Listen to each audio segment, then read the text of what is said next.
Hey guys, welcome back. I wanted to do a video about my sealed collection. I know there's a lot of literature and even videos about sealed product. Uh, Rudy at Alpha Investments covers this to the T. I'm sure plenty of you have seen his videos, and if you look at MTG Finance, there's tons of speculation and what's good and what's bad as far as products to hold on to or sell. This video is more for what I keep sealed and why. And, if you don't have your mom's basement to store all your cases of all the booster boxes and everything you've been collecting, then this might be more in line with what you want to see. I typically only collect maybe one or two boxes of a set, and then some other products that I just feel are either neat or nostalgic. So, as far as space is concerned, that I think is the biggest concern when it comes to sealed product. You have cards that come out and they're like this. They're huge. They're boxes. There's only 30 packs in there.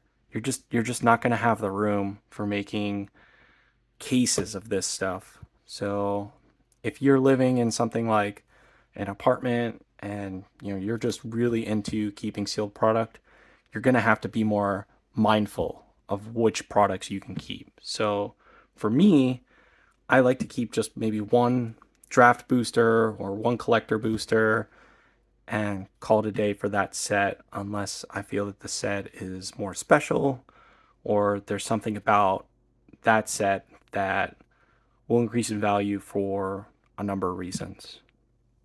So the gold standard in sealed product is probably your booster boxes, right? So you have your draft boosters, which are great for if you want to crack it and play, draft with your buddies.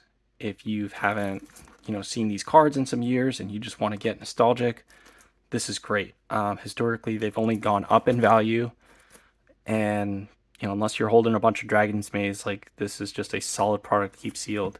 They're easy to store, and there's not much else to it. They will increase in value unless they're Dragon's Maze.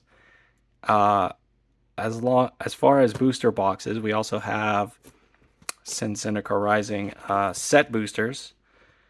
I think these are good if you are the type that is just interested in value, right? So in here you have less booster packs, but you already probably know that there's more value in there, right? So you have more rares, more mythics. You even have the special list slot for some added value.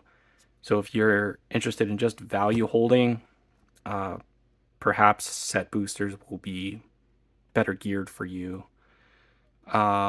We also have the third type of booster box, which is your collector's edition box, right? So it comes in 12 packs, everything's foil, but the best thing about these is they've just they've just been a monster as far as investment. I don't think any of them have done poorly.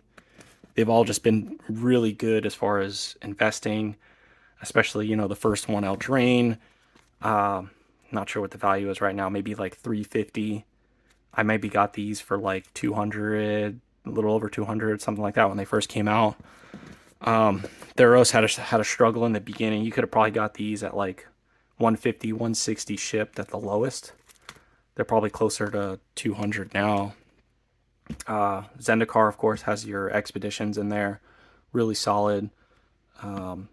Any one of the collector boosters, they're just good to hold, easy to store, and not much to it. Really good product to hold sealed, I believe. Things that I don't keep are something like fat packs, your commander decks, pre-release kits. I think they just don't have enough value to hold on to. The packaging is similar to like a set booster where you have all this empty space. So the two major difference between these is like this is all cards. You can stack it. This has some like extra space to it. As you can see, it's like it has some damage. Like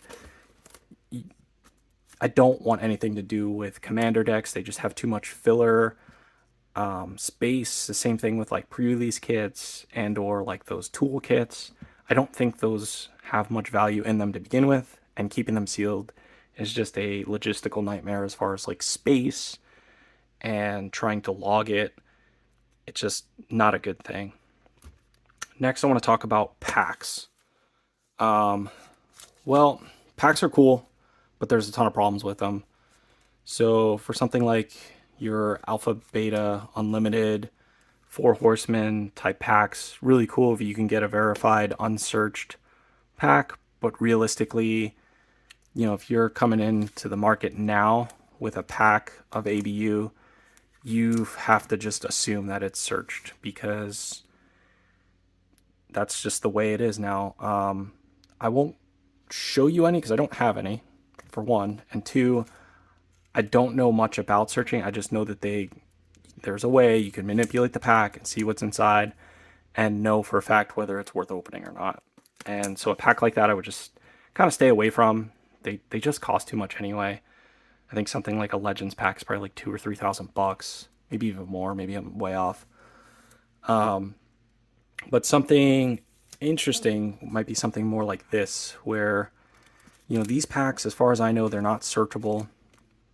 Cool older Magic cards. They still contain reserve list. They still have like old school snow covered lands. It's even got like the old price on what these were. I think these might be closer to like $30 now. Not really sure, but really cool item, right? It's this single pack. If that's what you're into, you just want to maybe collect it for nostalgia, or maybe you want to do a chaos draft, or you're just collecting a pack of each set. Cool. But if you're looking at for like pure investment, something like this is not good, right? So more of your gold and silver age Magic products, anything after like Urza's Legacy, you're going to have foils inside, right? So you're going to have people who maybe crack a box, they'll weigh all the packs to make sure they get all the foil packs out, right? So when a pack has 15 cards in it, they'll add in the foil, make the card heavier. And I think this is with like other TCGs. You can, weigh the packs, and whichever one weighs more, that's how you know the foil's in there. So they'll sell off the other packs without the foil, and you'll get kind of skimped on value there. So I shy away from packs for the most part, unless it's something special about them. I like New Phyrexia, so I do have a position in that, but I don't recommend them typically. This, however, really cool. If you can get your hands on these, I think they're super neat. If your budget allows for like a Alpha Beta Unlimited revised starter deck, there's no way to search them. Yeah, I guess you can always fear of some type of counterfeit where they opened it and filled it with some bulk cards or something. That's always possible, but I think they're tougher to counterfeit. They just look really cool. Like if you got a desk and you want to just set it up similar to collector's boosters, you can just kind of put it on your shelf. It'll look real cool.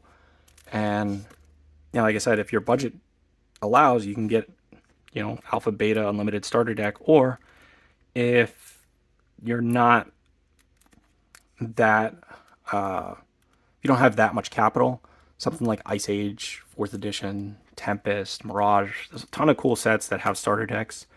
I think they're super neat. They look cool. They don't take up a lot of space, and there's not much room for fraud, counterfeiting type stuff. That's it for me as far as what I believe in sealed. Before I go, I want to mention Secret Layers. This is probably the newest product that Wizards come up with as far as getting their capital up. These products are doing really well. I think it's a no-brainer for a lot of them. I want to save Secret Layers for the next video because I think there's a ton of value here and there's a lot to talk about. So I'm going to wait for that on a next video. So stay tuned. Let me know what you guys think. What do you hold for sealed product? And I'll see you next time.